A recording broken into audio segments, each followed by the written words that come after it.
Ukraine और America के अफसर मंगलवार को सऊदी अरब में मुलाकात करेंगे। ये बातचीत रूस यूक्रेन के बीच युद्ध विराम का रास्ता साफ कर सकती है।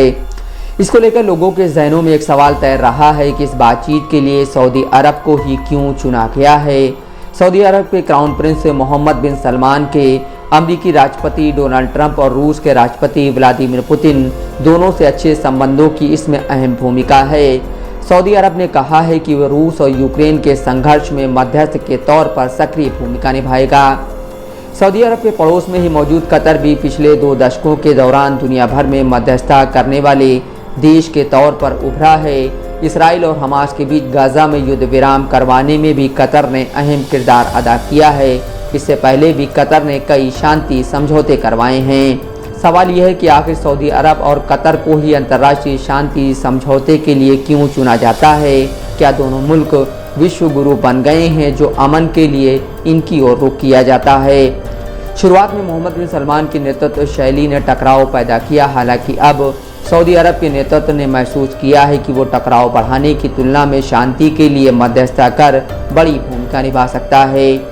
जानकारों का कहना है कि दरअसल ये उसकी सोची समझी रणनीति का हिस्सा है। सऊदी अरब अब तेल निर्यात पर अपनी निर्भरता खत्म करना चाहता है। वो चाहता है कि इकोनॉमी के नए सेक्टर विकसित किए जाएं। इसके लिए वो विदेशी निवेशकों को आकर्षित करना चाहता है। मध्यस्थता की भूमिका निभाने के पीछे यही रणनीति है। साल 1989 में इसने लेबनान में लड़ रहे संगठनों के बीच समझौता करवाया था। इस मध्यस्थता ने ताइफ समझौते का रास्ता साफ किया, जिसकी वजह से वहां 1990 में 15 साल पुराना गृह युद्ध खत्म हो गया। साल 2007 में सऊदी अरब ने मक्का समझौता करवाया था। इसने फिलिस्तीनी गुट हमास और फतह के बीच दुश्मनी खत्म कराई। अब एक बार फिर प्रिंस मोहम्मद बिन सलमान के नेतृत्व में सऊदी अरब ने मध्यस्थता की भूमिका अपनाई है। सऊदी अरब 2022 से ही यमन में शांति कायम करने की कोशिश में है। सऊदी अरब ने हूती विद्रोहियों से कई दौर की बातचीत की है ताकि वहां गृह युद्ध खत्म हो सके। सूडान की सेना और विद्रोही गुट रैपिड सपोर्ट फोर्सेस के बीच सुलह कराने के लिए सऊदी अरब ने दोनों पक्षों के साथ कई दौर की बात की है। सऊदी अरब की मध्यस्थता में ही 2022 में रूस और यूक्रेन के बीच 250 से अधिक युद्धबंदियों की अदला बदली का समझौता हुआ था। इस साल जनवरी में इसराइल और हमास के बीच जो युद्ध विराम हुआ था उसमें मिस्र और अमेरिका के साथ कतर की भी अहम भूमिका रही है। साल 2020 में कतर ने तालिबान और अमेरिका के बीच समझौते में अहम भूमिका निभाई थी। इस समझौते के बाद ही वहां अमेरिका और तालिबान के बीच 18 साल पुरानी जंग खत्म हुई थी। साल 2010 में इसने यमन में हूती विद्रोहियों और यमन सरकार के बीच समझौता करवाया था। हालांकि ये समझौता बाद में टूट गया था। कतर ने अफ्रीका में भी कई शांति समझौते कराए। 2022 में इसने चाड़ की सरकार और कई विपक्षी गुटों के बीच समझौता कराया था। 2010 में कतर ने सूडान सरकार और दारफुर में सक्रिय हथियारबंद गुटों के बीच शांति समझौता कराया था। 2008 में कतर ने लेबनान में लड़ रहे विद्रोही गुटों के बीच समझौता कराया था। ये समझौता ऐसे समय में कराया गया था जब ये देश गृह युद्ध के कगार पर खड़ा था। 1995 में हमाद बिन खलीफा अल थानी कतर के शासक बने। इसके साथ ही कतर ने शांति समझौते में अहम भूमिका निभानी शुरू की। अल थानी 2013 तक सत्ता में रहे। मध्यस्थता की भूमिका निभाने के पीछे कतर का एक अहम मकसद था। कतर का खाड़ी में बड़ा गैस रिजर्व है। इन्हें नॉर्थ होम और साउथ पार्स फील्ड कहा जाता है। इनकी खोज 1990 में हुई थी। चूँकि ये गैस रिजर्व कतर और ईरान दोनों के जल क्षेत्रों में फैला हुआ है, इसलिए ईरान के साथ सहयोग करना उसकी मजबूरी थी।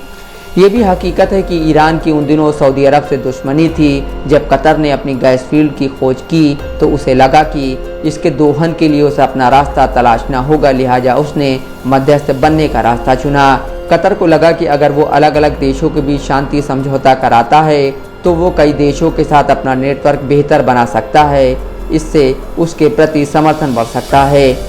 कतर ने 2004 में जो संविधान अपनाया है उसमें मध्यस्थता की भूमिका निहित है। कतर ने अंतर्राष्ट्रीय मुद्दों में मध्यस्थ की भूमिका को अपना नेशनल ब्रांड बना लिया है। उसने खुद को ऐसे देशों के तौर पर पेश किया है जिसका इस्तेमाल दूसरे देश भी समझौते के लिए कर सकते हैं। कतर को कई देश इसलिए मध्यस्थता के लिए चुनते हैं क्योंकि वो उन संगठनों से भी संबंध रखता है जिनके साथ सऊदी अरब और अरब दुनिया के दूसरे देश बात नहीं करना चाहते। सऊदी अरब हमास, मुस्लिम ब्रदरहुड और हमास जैसे इस्लामी समूहों के खिलाफ है, लेकिन कतर उनके प्रति वैसा दुश्मनी का भाव नहीं रखता। शांति समझौते करवाने का सऊदी अरब का रवैया रूढ़िवादी है, जबकि कतर गैर पारंपरिक रुख अपनाता है। हालांकि मुस्लिम ब्रदरहुड जैसे संगठनों को समर्थन देने की वजह से सऊदी अरब कतर से नाराज है। सऊदी अरब मुस्लिम ब्रदरहुड को अपनी सत्ता के लिए खतरा मानता है। जब 2010 और 2011 में कई अरब देशों की सरकारों के खिलाफ अरब स्प्रिंग जैसे जन विद्रोह हुए थे, तब कतर ने सीरिया और लीबिया जैसे देशों में विद्रोहियों का खुलकर समर्थन किया था। इसने कतर का रुख साफ कर दिया था कि वो क्या चाहता है। इसने 2017 के खाड़ी विवाद को जन्म दिया। इसकी वजह से सऊदी अरब और मध्य पूर्व के देशों ने कतर से अपने संबंध तोड़ लिए। इस टकराव की वजह से कतर को समझौतों की कोशिशों से पहले अपने पड़ोसी देशों का रुख देखकर सतर्क कदम उठाने पड़े। लिहाजा अतिवादी समूहों को समझौते की मेज पर लाने में उससे ज़्यादा बड़ी सफलता हाथ नहीं लगी। लेकिन अब कतर ज़्यादा निष्पक्ष मध्यस्थ बन चुका है। अब कतर सऊदी अरब के साथ प्रतिस्पर्धा नहीं करना चाहता है और न ही सऊदी अरब कतर के समझौता प्रयासों में दखल देता है।